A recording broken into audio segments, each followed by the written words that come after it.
So Breath of the Wild is good.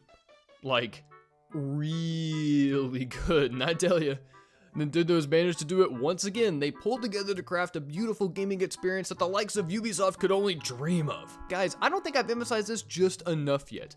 Breath of the Wild is one of the best games I've played in the last decade. And that is absolutely not an exaggeration either. I have specifically waited weeks to make this video so this didn't just come off as some crazy ass fanboy launch hype bleeding over into my content. That and I couldn't stop playing it. I'm married.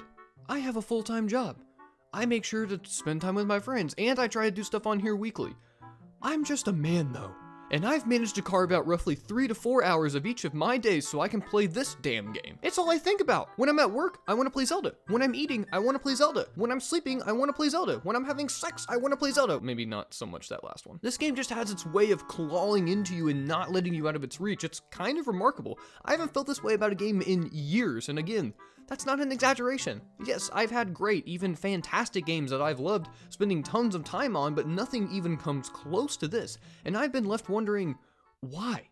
Why do I sit and fantasize about this game all of the time? What does this game do that other games don't do? And then it smacked me right in my stupid looking face. Breath of the Wild treats me like a human being with the capability to make problem-solving decisions. It stresses curiosity and exploration by not telling you where to go or how to defeat an enemy. And this is something that I feel got lost with like the 6th and 7th generation of consoles because games became more and more cinematic and they lost that beauty of letting the player figure things out for themselves. They were too worried about maintaining a movie-like quality of storytelling and linearity to let the player just open their mind a bit and instead shoved them in a closet and forced them to check off a list of objectives they finished in order. Now I do like linearity in some games for sure, but it can feel a tad boring at times whenever you're being spoon-fed mechanics along with just following corridors inside of a game. Breath of the Wild just throws off the shackles when it comes to helping the player out. Look at the start of the game, for instance. Link wakes up with amnesia, which is just brilliant because it symbolizes the player starting their adventure out and having no idea where they're at or what happened to this world. So right away, you are already feeling some type of connectivity to the main protagonist, even if he doesn't say a single word in the entire game. But perhaps the most enjoyment I've received out of this game so far are the what if moments. You know, those moments where you think, well, since lightning will kill me in this thunderstorm, what happens when I throw this sword into the ground near an enemy, just right before it strikes?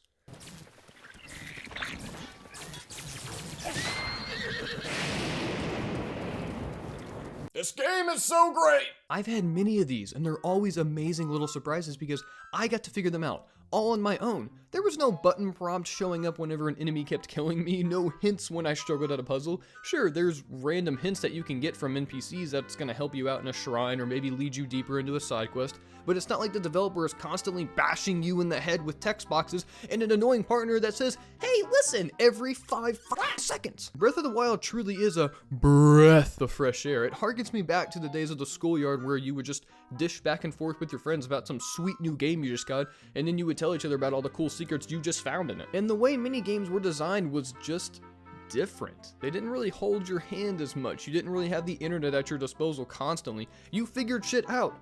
Or you quit playing the game because you couldn't figure shit out. And trust me guys, I hate sitting up here on my metaphorical pedestal sounding like a bitchy old man talking about the good old days with video games. But there is a definite difference with the way newer games are designed. Developers are more worried about making them more accessible, which is fine and all, and I'm glad that gaming is something that continues to spread and become a bigger part of our culture, but smack my sack, am I glad that I have an open world game that doesn't assume my IQ level is equivalent to a wet stack of wood. There's also a Gerudo with an afro that looks like my uncle did in the late 70s, so that's pretty amazing. In its rawest form, Breath of the Wild is a survival simulator that gives the player ultimate freedom. It does let you decide what type of game you're going to make it, and it also has you choose your style of combat. Want to approach a bunch of enemies from a cliff? You can do that. Would you rather run in blindly and forget this isn't Hyrule Warriors? You can do that too. Or would you rather be a sneaky little wag-off and set fire to the grass 100 feet away from the enemy and then burn them to a crispy corpse? That's also an option. And along with the combat being so intricately crafted, however, the puzzles are both a present from hell and a gift from heaven. They are extremely well designed and they can definitely put up quite a fight, but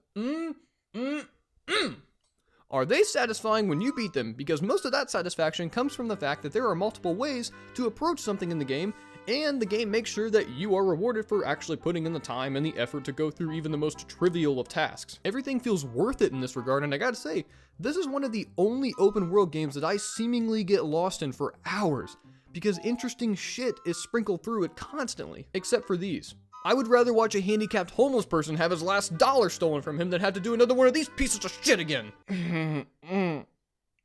So to reiterate, The Legend of Zelda Breath of the Wild is an extraordinary game that challenges you in all of the right ways. It does recognize that the player has what we call critical thinking skills, and it isn't scared to test them. It's a beautiful experience to have, and if you haven't had a taste of it yet, get off your ass, go down to your nearest game store, pick up a copy, literally rob the place if you have to, because this game is worth it. Trust me, I'm backed by science. I've actually been proven by science before to be right. So just listen to me, okay? Just listen to me!